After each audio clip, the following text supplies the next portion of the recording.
बिस्मिल्लाहिर्रहमानिर्रहीम। आज के इस वीडियो के अंदर हम पैथोमा से कार्डिक पैथोलॉजी को रिवाइज़ करने वाले हैं। ओके, और आपको पता है कि पैथोमा के अंदर मॉर्फोलॉजी मिसिंग होती है, तो हमने मॉर्फोलॉजी के नोट्स जो हमने मीडियम और बिग रोबिन से बनाए हैं, स्पेसिफिक मॉर्फोलॉजी की नोट्स जो मीडियम और बिग रोबिन से कवर किए हैं, उनको भी हमने साथ एक्सप्लेन करना है इस वीडियो के अंदर। तो अगर आप इस चैनल पर नए हो या पुराने हो और चैनल को सब्सक्राइब नहीं किया तो सब्सक्राइब कर लेना। कार्डिक पैथोलॉजी के अंदर आपने किन किन डिजीज़ को पढ़ना है। नंबर 1 इस्कीमिक हार्ट डिजीज़, जिसको IHD बोलते हैं।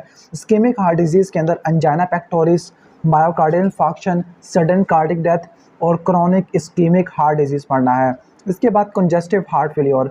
कंजेस्टिव हार्ट फेलियर को मुझे दो में डिवाइड करना है, लेफ्ट साइडेड और right sided. Then comes congenital defect. Congenital defect को 3 में डिवाइड करना है, left to right shunt, right to left shunt और इसके अलावा ऑब्स्ट्रक्टिव डिजीज़। नेक्स्ट आएगा वेल्वुलर डिजीज़। वेल्वुलर डिजीज़ के अंदर एक्यूट कंडीशन जिसको एक्यूट रियूमेटिक फीवर कहते हैं, chronic rheumatic heart disease, stenosis, regurgitations valves की।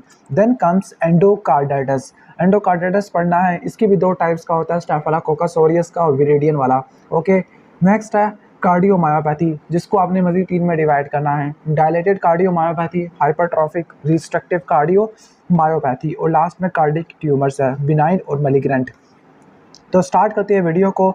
इस्कीमिक हार्ट डिजीज़ एक ग्रुप है जिसके अंदर मायोकार्डियल इस्कीमिया होगा, और जो इस्कीमिक हार्ट डिजीज़ है मोस्टली जो 90% केसेस के अंदर जो इस्केमिक हार्ट डिजीज़ है वो एथेरोस्क्लेरोसिस की वजह से होता है, specifically atherosclerosis of coronary artery.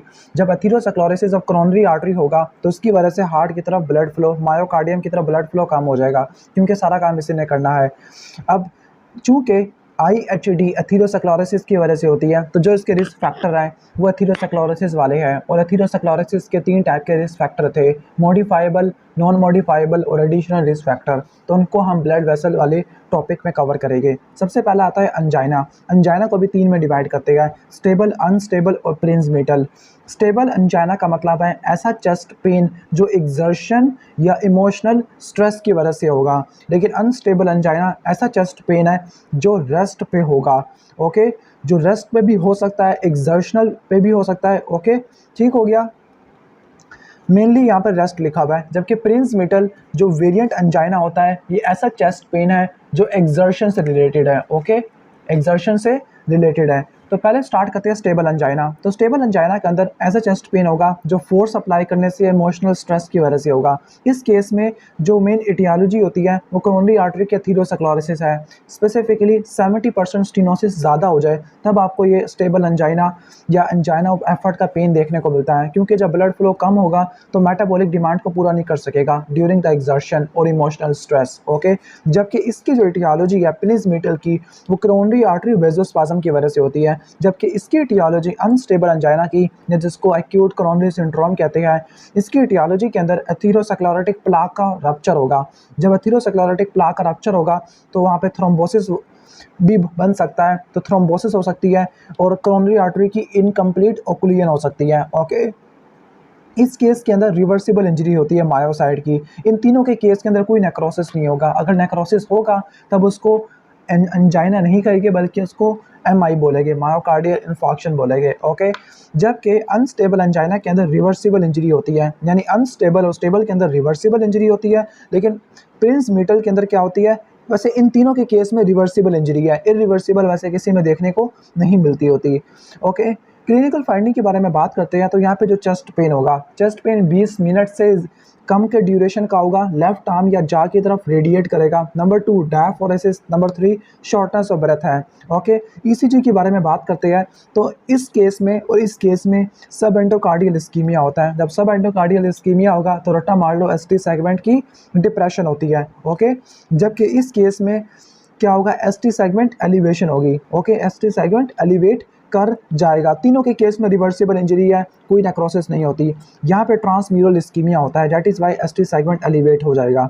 Okay, इसके बाद वो कौन सा अंजाइना है जो एमआई की तरफ प्रोग्रेस करेगा, तो वो ये वाला अंजाइना होता है, अनस्टेबल अंजाइना। बाकी ठीक करने के लिए रेस्ट या नाइट्रोग्लिसरीन स्टेबल अंजाइना में, और यहाँ पे रेस्ट लेने से कोई फ़ायदा नहीं हो रहा क्योंकि रेस्ट के टाइम पे तो ये अंजाइना हो रहा है, तो ये नाइट्रोग्लिसरीन से ठीक होगा, जबकि ये नाइट्रोग्लिसरीन और कैल्शियम चैनल ब्लॉकर से ठीक होगा।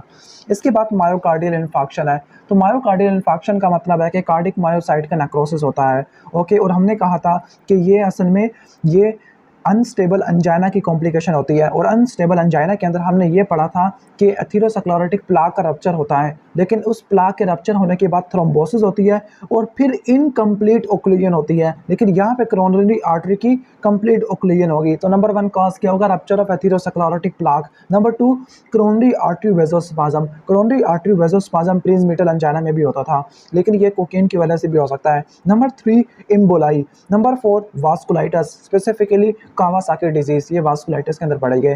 क्लिनिकल फीचर के बारे में बात करते हैं, तो क्लिनिकल फीचर के अंदर सीवियर क्रशिंग चेस्ट पेन होगा। Okay, severe crushing chest pain होगा जो वंस अगेन लेफ्ट आर्म और जा की तरफ जा रहा होगा। लेकिन एमआई और जो अंजाइना का चेस्ट पेन है, इसमें डिफरेंस ये होता है कि जो एमआई का जो पेन है वो 20 मिनट के ड्यूरेशन से थोड़ा सा कम होता है, लेकिन ये 20 मिनट से ज़्यादा का होगा। डायफोरोसिस दोनों के अंदर है, डिस्निया दोनों के अंदर है, लेकिन स्टेबल अंजाइना और इसमें क्या होगा, सिंपली अंजाइना और इसमें क्या फ़र्क होगा? नंबर 1 है कि यहाँ पर कंप्लीट ओक्लूजन होती है कोरोनरी आर्टरी की, यहाँ पे इनकम्प्लीट ओक्लूजन थी। नंबर 2 ओके, नंबर 2 आपने ये नोट करना है कि यहाँ पर नेक्रोसिस नहीं होती, यहाँ पे नेक्रोसिस होती है।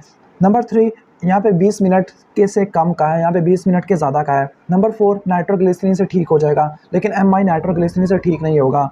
अब जो एमआई है दोनों वेंट्रिकल को मेनली लेफ्ट वेंट्रिकल को इन्वॉल्व करता होता है। कहते हैं कि राइट वेंट्रिकल और एट्रिया बच जाती होती है, लेकिन लेफ्ट वेंट्रिकल को ज़्यादा इन्वॉल्व करता है। ओके, हालांकि क्योंकि लेफ्ट वेंट्रिकल में ज़्यादा काम करना होता है, तो इसकी जो डिमांड है वो रिलेटिवली ज़्यादा होती है, ऑक्सीजन डिमांड। ओके, अब आपको पता है कि कोरोनरी आर्टरी 2 टाइप की होती है, right and left coronary artery. Okay, तो जो राइट कोरोनरी आर्टरी होती है इसकी स्पेसिफिक ब्रांचेज होती है, लेफ्ट की 2 होती है, एलएडी और एलसीएक्स। ओके, तो जो एलएडी है अगर ये ओक्लूड हो गई है तो लेफ्ट वेंट्रिकल का एंटीरियर वाल और इसका एंटीरियर सेप्टम, इसका इन्फाक्शन होगा, और सबसे ज़्यादा जो आर्टरी ओक्लूड होती है वो एलएडी होती है। लेकिन अगर राइट कोरोनरी आर्टरी का ओक्लूजन हुआ आरसीए का, ये सेकंड नंबर पे आती है, तो इसकी वजह से लेफ्ट वेंट्रिकल के पोस्टीरियर वाल, एंटीरियर वाल की बात कर लेती लेफ्ट एंटीरियर डिसेंडिंग से, एंटीरियर डिसेंडिंग है, नाम से लग रहा है कि एंटीरियर वाल और एंटीरियर सेप्टम को सप्लाई करेगी। राइट कोरोनरी आर्टरी पोस्टीरियर वाल पोस्टीरियर सेप्टम को सप्लाई करती है, इसके अलावा लेफ्ट वेंट्रिकल के पेपिलरी मसल को सप्लाई करती है। जबकि जो लेफ्ट सर्कमफ्लेक्स आर्टरी है, ओके, अगर ये ब्लॉक हो गई तो लैटरल वाल का इन्फाक्शन होगा। ओके, ठीक हो गया, एंटीरियर वाल पोस्टीरियर वाल, anterior septum posterior septum, lateral वाल होती है। अब हम इसके फेजेस के बारे में बात करते हैं, क्लिनिकल फीचर के बारे में बातें करते हैं। जब इन्फाक्शन होता है तो इन्फाक्शन में इनिशियली सब एंडोकार्डियल नेक्रोसिस होता है। जब सब एंडोकार्डियल नेक्रोसिस होगा तो एक बात रट्टा मार लेना कि एसटी सेगमेंट की डिप्रेशन होती है। सब एंडोकार्डियल सेगमेंट का मतलब है कि जो मायोकार्डियल थिकनेस का लेस देन 50% की नेक्रोसिस होती है। लेकिन अगर कंटिन्यूड या सीवियर इस्कीमिया के अंदर ट्रांसम्यूरल नेक्रोसिस होगा। ट्रांसम्यूरल नेक्रोसिस के अंदर पूरी की पूरी वाल का मसला होगा, एसटी सेगमेंट की एलिवेशन होगी। अब लैब डायग्नोसिस के बारे में बात करते हैं तो लेबोरेटरी टेस्ट के अंदर आपको कार्डिक एंजाइम का लेवल ज़्यादा देखने को मिलेगा। ट्रोपोनिन आई बहुत ज़्यादा सेंसिटिव होता है, स्पेसिफिक मार्कर होता है, gold standard is the troponin I, cardiac troponin I. Okay, अब इसके वैल्यूज़ को आपने रट्टा मारना है, 2 से लेकर 4 में ये अराइज करता है। पीक दोनों की सेम है, सी कैम बी और इसकी ट्रोपोनिन आई की 24 पे आती है, लेकिन ये 2 से लेकर 4 में निकलता है, जबकि ये 4 से लेकर 6 घंटों में निकलता है, और ये 7 से लेकर 10 दिन में वापस आता है, लेकिन ये 72 घंटों में आता है। ठीक हो गया। ट्रीटमेंट के बारे में बात करते हैं तो थ्रोम्बोसिस को ट्रीट करने के लिए या प्रिवेंट करने के लिए एस्पिरिन या हेपेरिन देते हैं। इस्कीमिया को मिनिमाइज करने के लिए सप्लीमेंटल ऑक्सीजन देते हैं।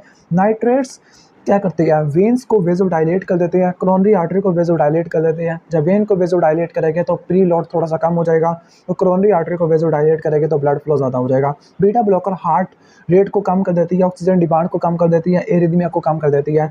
एस इनहिबिटर लेफ्ट वेंट्रिकल की डायलेशन हाइपरट्रॉफी को मिनिमाइज कर देते हैं। इसके अलावा अगर आपने ब्लॉक वेसल को ओपन करना है तो उसके लिए फिब्रिनोलाइसिस या एंजियोप्लास्टी वगैरह यूज़ करते हैं। ओके, ठीक हो गया। लेकिन इसकी वजह से क्या कॉम्प्लिकेशन होगी फिब्रिनोलाइसिस या एंजियोप्लास्टी की, तो वो क्या कॉम्प्लिकेशन होती है, अगर ऐसे डैमेज सेल, ऐसे कार्डिक सेल जो डैमेज हो चुकी है, इरिवर्सिबल नेक्रोसिस हो गई है या डैमेज हो गया है, नेक्रोसिस नहीं हुई चलो, अगर रीपरफ्यूजन करते हैं तो कैल्शियम का इन्फ्लक्स ज़्यादा हो जाएगा, जिसकी वजह से मायोफिब्रिल की हाइपर कॉन्ट्रैक्शन होगी। This is called contraction band necrosis. तो number 1 contraction band necrosis. Number 2, जब आपने ब्लड सप्लाई को रिस्टोर किया तो ऑक्सीजन और इन्फ्लेमेटरी सेल आना शुरू हो गए, जिसकी वजह से फ्री रेडिकल बनेंगे, फ्री रेडिकल दोबारा नुकसान पहुंचा देंगे। This is called ischaemia reperfusion injury.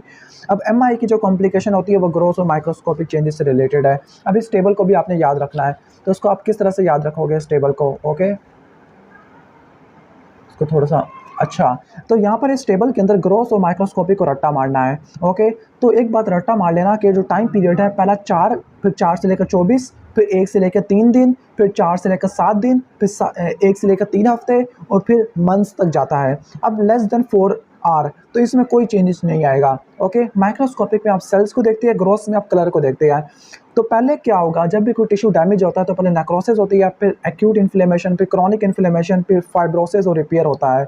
तो पहले coagulative necrosis, then come neutrophil, then come macrophages, then come granulation tissue with plump myofibroblast collagen blood vessel, और इसके बाद फाइब्रोसिस आ जाएगा।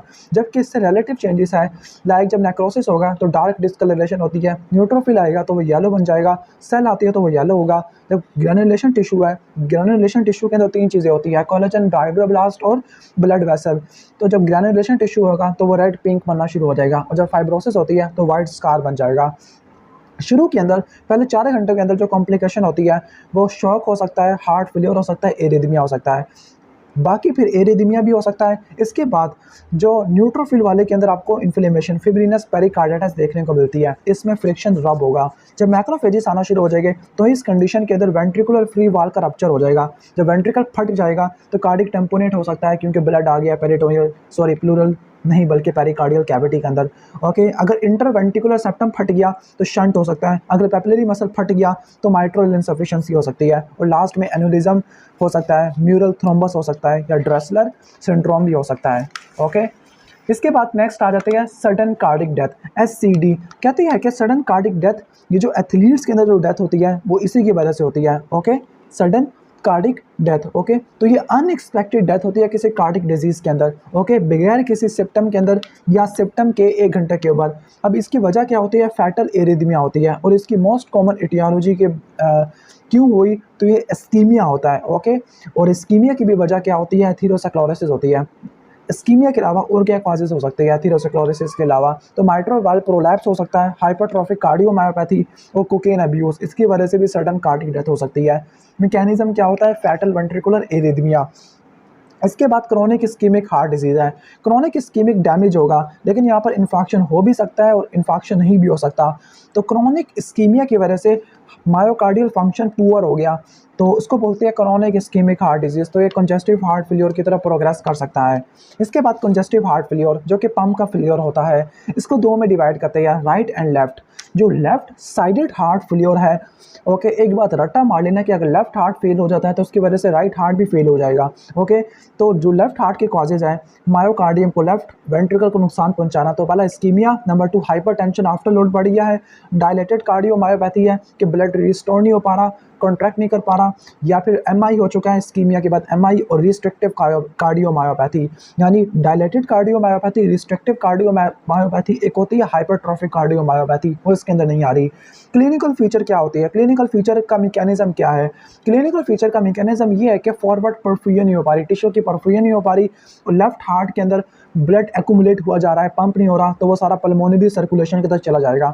तो क्या होगा, फॉरवर्ड परफ्यूजन कम है और पल्मोनरी कंजेशन है। पल्मोनरी कंजेशन की वजह से पल्मोनरी एडीमा होगा, और पल्मोनरी एडीमा की वजह से सांस लेने में दुश्वारी होगी, पैरोक्सिमल नॉक्टर्नल डिस्निया होगा, क्योंकि जब बंदा लेटेगा रात के वक्त तो वह इंक्रीज वीनस रिटर्न होता है, ठीक हो गया, पल्मोनरी सर्कुलेशन के अंदर। ऑर्थोपिनिया होता है, ओके, ऑर्थो का मतलब होता है स्टैंडिंग पोजीशन के अंदर, और क्रैकल्स होती है। इसके अलावा जो पल्मोनरी कैपिलरी फट भी सकती है, जिसकी वजह से इंट्राएल्वियुलर हैमरेज हो सकता है। जब कैपिलरी फटेगी तो जो आरबीसीज होते हैं उनको मैक्रोफेजेस खा लेंगे, जिसकी वजह से आपको हार्ट फेलियर सेल देखने को मिल सकते हैं। अगर किडनी की तरफ ब्लड फ्लो कम हो गया तो रेनिन एंजियोटेंसिन अल्डोस्टेरोन सिस्टम एक्टिवेट होगा, वो फ्लूइड की रिटेंशन करेगा, जिसकी वजह से कंजेस्टिव हार्ट फेलियर मजीद खराब हो जाएगा। इसको ठीक करने के लिए आप एस इनहिबिटर देते हैं, ओके। इसके बाद नेक्स्ट है राइट साइडेड हार्ट फेलियर। जो राइट साइडेड हार्ट फेलियर है वो लेफ्ट साइडेड हार्ट फेलियर की वजह से होता है। दूसरे इंपॉर्टेंट कॉजेज के अंदर लेफ्ट टू राइट शंट। अब लेफ्ट टू राइट शंट की क्या कॉजेज होती है? ESD, VSD, patent ductus आर्टरियोसिस, patent foramen oval, okay, ये चीज़ें होती हैं। क्लिनिकल फीचर क्या होते हैं? अच्छा, क्रोनिक लंग डिजीज कोर पल्मोनल की वजह से भी राइट साइडेड हार्ट फेलियर होता है। अब क्लिनिकल फीचर में सिस्टेमिक लेवल पे कंजेशन होती है, तो लाइक जुगुलर वीनस डिस्टेंशन होती है, पेनफुल हेपेटोस्प्लीनोमेगाली है जिसको नट मैक लिवर कहते हैं, जिसकी वजह से कार्डिक सिरोसिस भी हो सकती है, okay, may lead to cardiac cirrhosis, यानी हार्ट की वजह से लीवर उड़ गया है। और इसके बाद डिपेंडेंट पिटिंग एडीमा होगा। डिपेंडेंट का मतलब जो ग्रेविटी डिपेंडेंट पार्ट होती है, due to increase hydrostatic pressure. इसके बाद कॉन्जेनिटल डिफेक्ट है। कॉन्जेनिटल डिफेक्ट 3 to 8 वीक में निकलते हैं जब ये बन रहा होता है। तो यहाँ पे शंटिंग होती है लेफ्ट और राइट सर्कुलेशन में। लेफ्ट को सिस्टेमिक और राइट को पल्मोनरी कहते हैं, ओके। जो लेफ्ट टू राइट शंटिंग वाले मैकेनिज्म होते हैं ये एसिम्प्टोमेटिक होते हैं at the time of birth, लेकिन जो राइट टू लेफ्ट शंटिंग वाले हैं ये at the time of birth cyanosis करवा देते हैं। That is why right to left shunt disease को हम साइनोटिक हार्ट डिजीज कहते हैं, ओके। ठीक हो गया। अब ये वाले जो शंट होते हैं लेफ्ट टू राइट शंट, ये बर्थ के टाइम पे सिम्प्टोमेटिक होते हैं, लेकिन ये शंट रिवर्स हो जाती है क्योंकि एम्ब्रियोनिक लाइफ के अंदर क्या होता है कि राइट साइड पे प्रेशर होता है, ओके, लेकिन ये बाद में रिवर्स हो जाता है। कैसे? कि अगर पल्मोनरी सर्कुलेशन के अंदर यानी लेफ्ट से राइट की तरफ अगर ब्लड फ्लो बढ़ जाएगा तो फिर क्या होगा? पल्मोनरी सर्कुलेशन में ज़्यादा ब्लड आएगा तो पल्मोनरी वेसल की हाइपरट्रॉफी होगी। हाइपरट्रॉफी होगी तो पल्मोनरी हाइपरटेंशन होती है, ओके। हाइपरट्रॉफी होने की वजह से रेजिस्टेंस बढ़ जाती है। जब रेजिस्टेंस बढ़ जाएगी तो ये शंट उल्टा होना शुरू हो जाएगा, यानी पहले लेफ्ट से राइट की तरफ जा रहा था, राइट का प्रेशर ज़्यादा हो गया तो अब ये राइट से लेफ्ट की तरफ जाना शुरू हो जाएगा, जिसकी वजह से लेट साइनोसिस होती है। This is called Eisenmenger syndrome. और इसमें राइट वेंट्रिकुलर यानी इसकी वजह से क्या होगा? इस इंक्रीज पल्मोनरी रेजिस्टेंस की वजह से राइट वेंट्रिकुलर हाइपरट्रॉफी होती है, पोलीसाइथीमिया होता है, क्लबिंग होती है और लेट साइनोसिस होती है, जिसको ईसन-मेंगर सिंड्रोम कहते हैं। अब लेफ्ट टू राइट शंट के कॉजेज होते हैं VSD, ESD, patent ductus आर्टरियोसिस, tetralogy नहीं यहाँ तक होते हैं, ओके। तो पहले हम पढ़ लेते हैं ventricular septal defect. Ventricular septal defect में मसला होगा सेप्टम के अंदर जो राइट और लेफ्ट वेंट्रिकल को डिवाइड कर देगा। Most common congenital heart defect VSD होता है और यह फीटल अल्कोहल सिंड्रोम के साथ एसोसिएटेड होता है। तो अगर आपसे कोई पूछे कि most common congenital heart defect कौन सा है तो आपने VSD बोलना है। फीटल अल्कोहल सिंड्रोम के साथ एसोसिएटेड होता है, तो इसकी वजह से लेफ्ट टू राइट शंट होगा। जो साइज़ होता है डिफेक्ट का तो वो डिटरमिन करेगा कितना शंटिंग हो रही है और कितनी प्रेजेंटेशन हो रही है। एसिम्प्टोमेटिक होते हैं, लेकिन अगर ज़्यादा डिफेक्ट होगा तो वंस अगेन हाइपरट्रॉफी होती है पल्मोनरी आर्टरी की, जिसकी वजह से रेजिस्टेंस ज़्यादा हो जाएगा और ये शंट उल्टा हो जाएगा, लेफ्ट से राइट से लेफ्ट बन जाएगा, जिसको ईसन-मेंगर सिंड्रोम कहते हैं। ट्रीटमेंट के अंदर आप सर्जिकल इसको क्लोज कर दोगे, ओके, स्मॉल डिफेक्ट खुद ब खुद ठीक हो जाते हैं। ESD के अंदर मसला इंटरएट्रियल सेप्टम के अंदर होगा और इसकी जो मोस्ट कॉमन टाइप होती है वो ओस्टियम सेकेंडम है, लेकिन जो ओस्टियम प्राइमम होती है डाउन सिंड्रोम के साथ एसोसिएटेड होती है। इसके अंदर ऑस्कल्टेशन के अंदर आपको S2 साउंड जो सेकंड हार्ट साउंड है उसकी स्प्लिटिंग देखने को मिलती है। और इसकी वजह क्या होती है कि जब राइट हार्ट के अंदर ब्लड ज़्यादा होगा तो वो पल्मोनरी वाल्व की क्लोजर को डिले कर देगा। जब पल्मोनरी वाल्व की क्लोजर डिले हो जाएगा तो S2 साउंड स्प्लिट हो जाती है और इसके अंदर आपको पैराडॉक्सिकल एम्बोलाई भी देखने को मिल सकते हैं। ये भी इसकी कॉम्प्लिकेशन होती है, ओके। पैराडॉक्सिकल एम्बोलाई का मतलब है कि वो लेफ्ट से राइट की तरफ निकल गया। इसके बाद पेटेंट डक्टस आर्टरियोसिस। अगर डक्टस आर्टरियोसिस बंद नहीं होता तो ये PDA हो जाएगा। अच्छा, VSD फीटल अल्कोहल सिंड्रोम के साथ एसोसिएटेड था, ये वाला डाउन सिंड्रोम के साथ, ये वाला कॉन्जेनिटल रूबेला के साथ था। अब इसकी वजह से भी लेफ्ट टू राइट शंट होगा, अयोर्टा और पल्मोनरी आर्टरी के दरमियान में होगा। यहाँ पर लेफ्ट और राइट एट्रियम के दरमियान था, यहाँ पे लेफ्ट और राइट वेंट्रिकल के दरमियान था। अब नॉर्मली होता ही है कि एम्ब्रियोनिक लाइफ के अंदर डक्टस आर्टरियोसिस पल्मोनरी आर्टरी से अयोर्टा की तरफ ब्लड को बाईपास करता था, लंग्स को बाईपास करता था, ओके। अब क्लिनिकल फीचर के अंदर मशीन लाइक मरमर होगा इस कंडीशन के अंदर और इसमें भी ईसन-मेंगर सिंड्रोम होगा। ईसन-मेंगर सिंड्रोम होगा तो आपको लेट साइनोसिस देखने को मिलती है। ट्रीटमेंट के अंदर आप इंडोमेथासिन देते हैं जो कि प्रोस्टाग्लैंडिन E1 की सिंथेसिस को या प्रोडक्शन को कम कर देगा, जिसकी वजह से PDA क्लोज हो जाती है क्योंकि प्रोस्टाग्लैंडिन E1 PDA को डक्टस आर्टरियोसिस को पेटेंट रखता है। इसके बाद टेट्रोलॉजी और फैलेट है। टेट्रोलॉजी और फैलेट के अंदर स्टीनोसिस होती है किसकी? राइट वेंट्रिकुलर, यानी यहाँ पे 4 चीज़ें होती हैं। इसका निमोनिक होता है प्रोफ, पी से P4 पल्मोनरी स्टीनोसिस यानी right ventricle outflow tract stenosis हो गई है। R4 right ventricular hypertrophy, okay. O4 overriding aorta और V4 VST। यहाँ पर राइट टू लेफ्ट शंट होगा। राइट टू लेफ्ट शंट के 5T होते हैं, tetralogy of Fallot transposition of great artery, persistent truncus arteriosus. इसके अलावा total anomalous pulmonary venous return और एक और T रह गया है, ट्राइकस्पिड एट्रेजिया, ओके। तो टेट्रोलॉजी ऑफ पैलेट में 4 चीज़ें बता दी है। इसमें इनको साइनोटिक हार्ट डिजीज़ भी कहते हैं राइट टू लेफ्ट शंट को। तो अर्ली साइनोसिस होती है, जो पेशेंट होता है वो उनको स्क्वाट करना पड़ता है जब इनको साइनोसिस होती है, क्योंकि जब वो स्क्वाट करेंगे तो आर्टीरियल रेजिस्टेंस ज़्यादा हो जाएगा। जब आर्टीरियल रेजिस्टेंस ज़्यादा हो जाएगा तो ये शंटिंग रिलेटिवली कम हो जाती है। जब शंटिंग कम हो जाती है तो ब्लड ज़्यादा से ज़्यादा लंग्स के पास पहुँच जाता होता है, वरना ब्लड लंग्स के पास नहीं जा पाएगा, ओके, क्योंकि राइट टू लेफ्ट शंट है, ओके।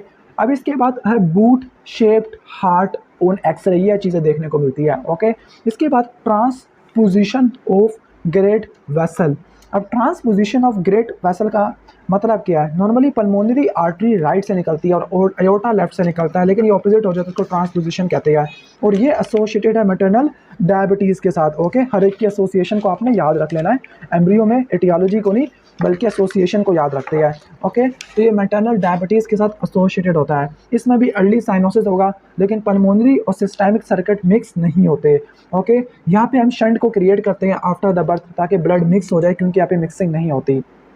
अब हम पेटेंट डक्टस आर्टरियोसिस के अंदर इंडोमेथासिन यूज़ करते थे, लेकिन यहाँ पे प्रोस्टाग्लैंडिन E1 यूज़ करेंगे, माइसोप्रोस्टोल, ताकि PDA को मेंटेन कर सके, ओके। इसकी वजह से राइट वेंट्रिकल की हाइपरट्रॉफी होगी, क्योंकि उसने ज़्यादा पंप करना होगा, लेफ्ट वेंट्रिकल की एट्रॉफी होगी। ट्रंकस आर्टरियोसिस का मतलब है कि दोनों वेंट्रिकल से एक सिंगल वेसल निकल रही है, ना वो पल्मोनरी ट्रंक है ना ही वो अयोर्टा है, ट्रंकस डिवाइड ही नहीं कर पाता, तो अर्ली साइनोसिस होती है। जो डीऑक्सीजनेटेड ब्लड होता है राइट वेंट्रिकल का, तो वो मिक्स हो जाएगा ऑक्सीजनेटेड ब्लड से, लेकिन ऊपर मिक्सिंग नहीं हो रही थी, तो मैं मिक्सिंग करनी पड़ रही थी ताकि कुछ ना कुछ गुजारा हो जाए।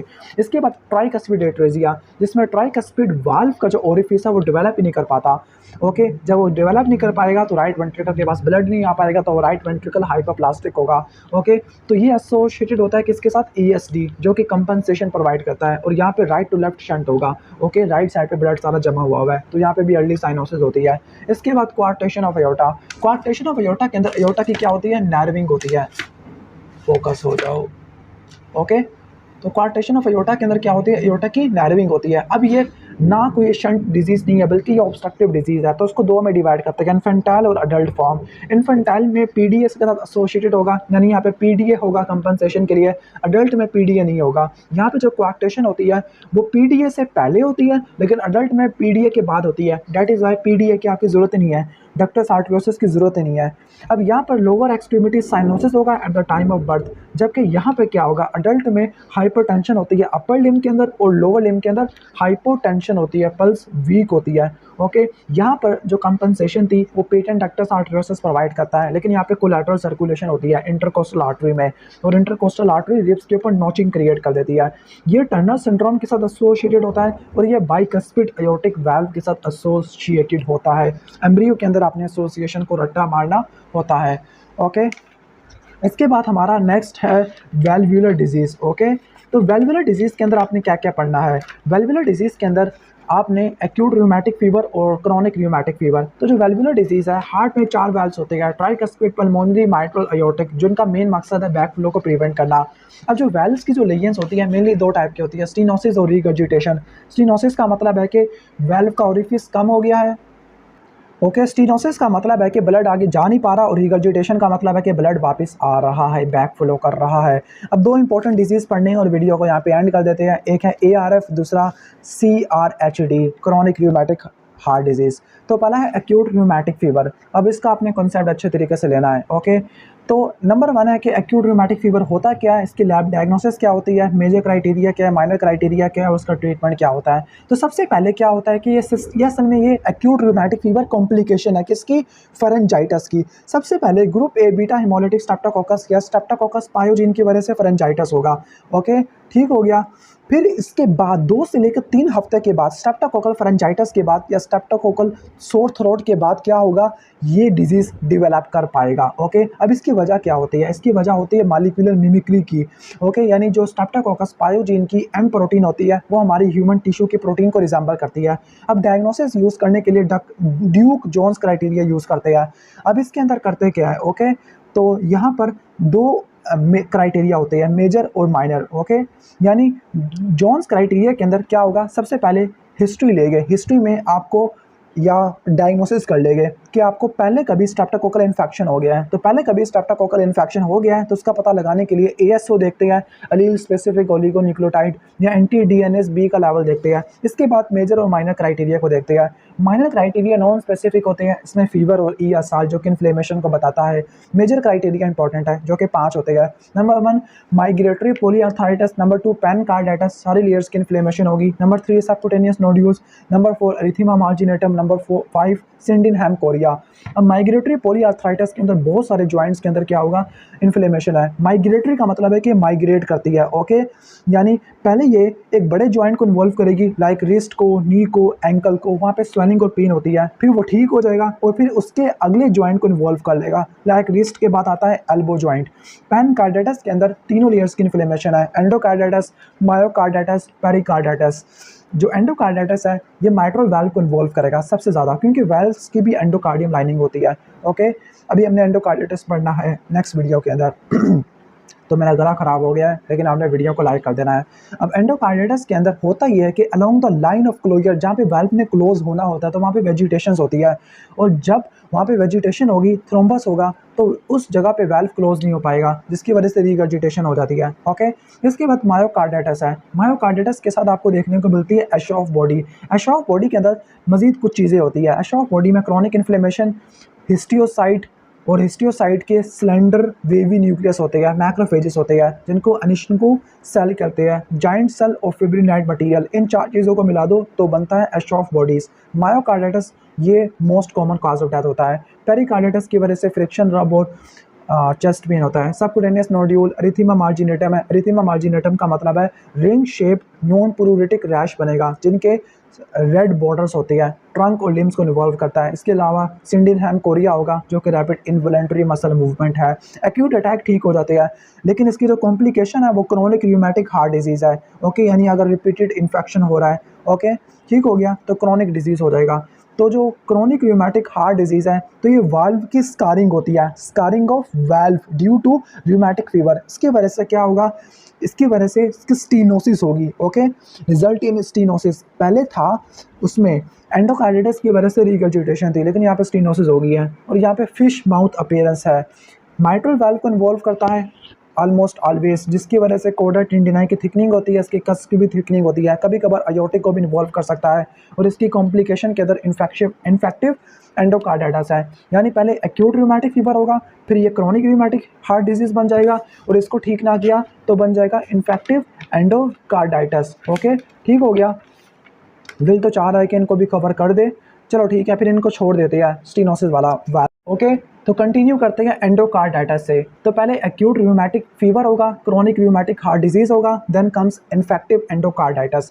तो एंडोकार्डाइटिस की डेफिनेशन क्या होती है? इन्फ्लेमेशन ऑफ एंडोकार्डियम, जो कि हार्ट के वेल्व्स की सरफेस को लाइन करती है, ड्यू टू मोस्टली इन्फेक्शन की वजह से होता है। ओके, ठीक हो गया। अब most common cause of infective endocarditis Streptococcus viridian. Streptococcus viridian है। ओके, लो विरुलेंस ऑर्गेनिज्म है जो उन वाल्व को इन्फेक्ट करेगा जो ऑलरेडी डैमेज हो चुके हैं, like chronic rheumatic heart disease की वजह से, माइट्रल प्रोलैप्स की वजह से। इसकी वजह से जो वेजिटेशन होती है वो संभाल होती है, जो कि वाल्व को डैमेज नहीं करती। ओके, यानी यहाँ पर एंडोकार्डाइटिस को, इन्फेक्टिव एंडोकार्डाइटिस को इसने डिफरेंट कैटेगरी में डिवाइड करना है। ओके, एक होगा एक्यूट एंडोकार्डाइटिस और एक होगा सब एक्यूट।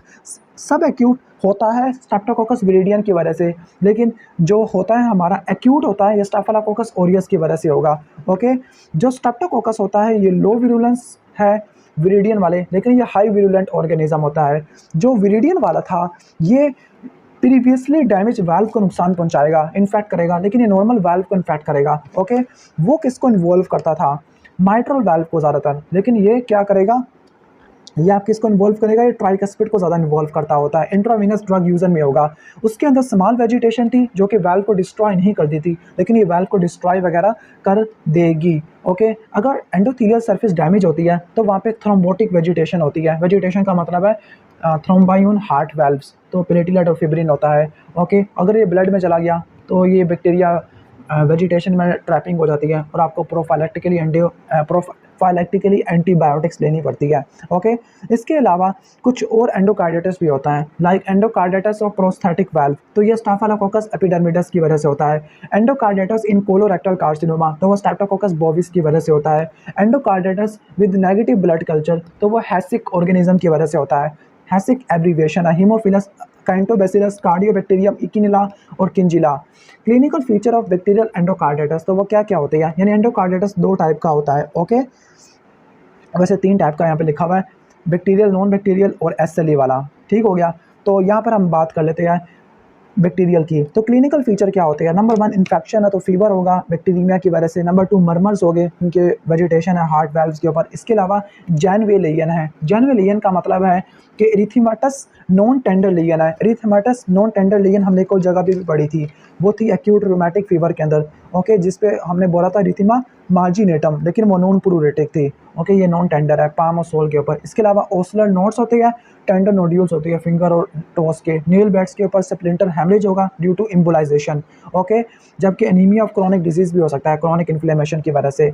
लैब डायग्नोसिस के बारे में बात करते हैं, तो लैब डायग्नोसिस के अंदर पॉजिटिव ब्लड कल्चर होगा। एनीमिया ऑफ क्रोनिक डिजीज की चीज़ें देखने को मिलेगी। एनीमिया ऑफ क्रोनिक डिजीज के अंदर हीमोग्लोबिन कम होता है, हीमोग्लोबिन कम होता है तो सेल का साइज भी कम होगा। एमसीवी, एचबी, ये तीनों कम हो जाते हैं।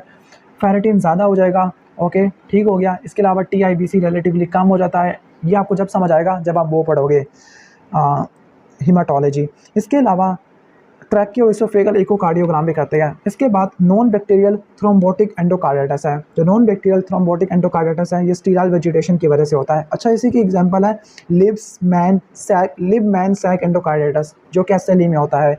ओके, तो जो नॉन बैक्टीरियल एंडोकार्डिटिस है ये हाइपर कोगुलेबल स्टेट की वजह से हो सकता है, ये अंडरलाइंग एडिनोकार्सिनोमा की वजह से हो सकता है। जो वेजिटेशंस होती है वो माइट्रल वाल्व पर राइज करती है along the line of closure, और जब along the line of closure है तो रिगर्जिटेशन हो जाती है। ओके, लिबमैन सैक एंडोकार्डिटिस ये स्टीराइल वेजिटेशन की वजह से होता है। एसएलई के अंदर होता है, वेजिटेशन सरफेस के ऊपर होती है और नीचे वाली सरफेस पे भी होती है और माइट्रल रिगर्जिटेशन हो जाती है। इन शॉर्ट, जो माइट्रल रिगर्जिटेशन होती है वो किन किन कंडीशन से होती है। ओके, तो यहाँ पे नोट कर लो, infective endocarditis, acute rheumatic heart disease, papillary muscle का जो रप्चर हो गया है, या फिर ये वाली जो कंडीशन पड़ी है लिबमैन सैक एंडोकार्डिटिस। ओके, अब इसके बाद दो टॉपिक रह गए हैं, कार्डियोमायोपैथी और हार्ट के ट्यूमर। तो कार्डियोमायोपैथी एक मायोकार्डियल डिजीज का ग्रुप होता है जिसकी वजह से कार्डिक डिसफंक्शन होता है। अब इसको तीन में डिवाइड करते हैं, डायलेटेड, हाइपरट्रॉफिक, रिस्ट्रिक्टिव। डायलेशन के अंदर चारों चैम्बर की डायलेशन होती है, मोस्ट कॉमन यही होता है। इसकी वजह से सिस्टोलिक डिसफंक्शन होगा, यानी वेंट्रिकल ब्लड को पंप नहीं कर पाएगा। ओके, यानी वेंट्रिकल की डायलेशन होगी है। ओके, जिसकी वजह से बाई वेंट्रिकुलर CHF देखने को मिलेगा। अब इसकी कॉम्प्लिकेशन क्या होती है, इसकी कॉम्प्लिकेशन ये होती है कि माइट्रल और ट्राइकस्पिड वाल्व की रिगर्जिटेशन होती है और एरिथमिया हो सकता है। ओके, इटियोलॉजी के बारे में बात करते हैं तो जेनेटिक म्यूटेशन की वजह से हो सकती है, ऑटोसोमल डोमिनेंट, या मायोकार्डिटिस की वजह से हो सकती है, लाइक कॉक्सिकी वायरस AB। अब कॉक्सिकी वायरस AB की वजह से जो मायोकार्डिटिस होगा उसमें लिम्फोसाइटिक इन्फिल्ट्रेशन होती है, चेस्ट पेन है, एरिथमिया विद सडन डेथ है। सडन डेथ हमने पढ़ा था, sudden cardiac death ventricular arrhythmia की वजह से होती है। यहाँ पर भी शायद हमने पढ़ा था मायोकार्डिटिस जो कार्डियोमायोपैथी के अंदर आता है। ओके, ड्रग्स लाइक डॉक्सोरोबाइसिन है, प्रेगनेंसी और हीमोक्रोमेटोसिस है। इसका ट्रीटमेंट होता है हार्ट ट्रांसप्लांट। हाइपरट्रॉफिक कार्डियोमायोपैथी ये मैसिव हाइपरट्रॉफी होती है लेफ्ट वेंट्रिकल की। इसकी वजह क्या होती है, म्यूटेशन इन द सार्कोमिया प्रोटीन, तो ये भी ऑटोसोमल डोमिनेंट होता है। क्लिनिकल फीचर में जब हाइपरट्रॉफी है तो कार्डिक आउटपुट कम हो जाएगा क्योंकि हाइपरट्रॉफी की वजह से क्या होता है, डायस्टोलिक डिसफंक्शन होता है, वेंट्रिकल फिल नहीं हो पा रहा, सडन डेथ हो सकती है ड्यू टू वेंट्रिकल एरिथमिया। अब जो हाइपरट्रॉफिक कार्डियोमायोपैथी है ये सडन कार्डिक डेथ करवाती है इन द यंग एथलीट्स। ठीक हो गया। इसके अलावा सिनकोपी विद एक्सरसाइज है, जब एक्सरसाइज करोगे तो सिनकोपी होगा क्योंकि सब अयोटिक हाइपरट्रॉफी है, अयोटा से नीचे जो हाइपरट्रॉफी है वेंट्रिकुलर सेप्टम की, तो उसकी वजह से फंक्शनल अयोटिक स्टीनोसिस होता है। ओके, यानी अयोटा नैरो हो जाता है। ठीक हो गया, इसमें ब्लड नहीं जा पा रहा। बायोप्सी करोगे तो आपको हाइपरट्रॉफी देखने को मिलेगा विद डिसअरे।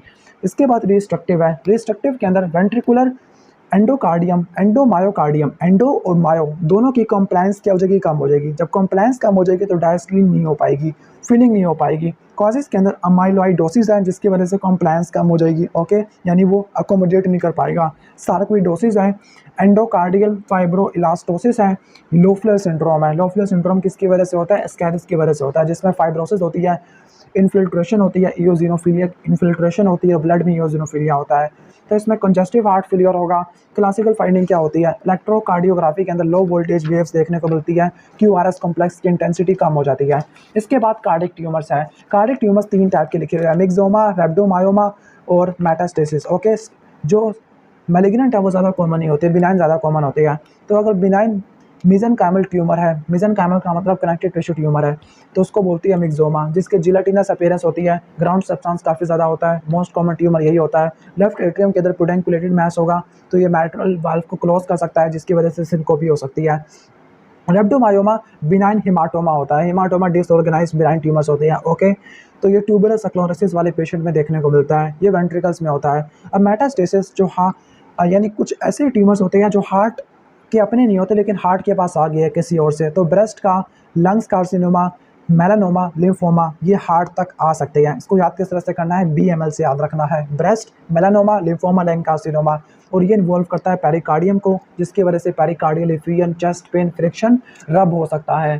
तो अगर आपको वीडियो अच्छी लगी है तो वीडियो को लाइक कर देना, चैनल पे नहीं हो तो सब्सक्राइब कर देना।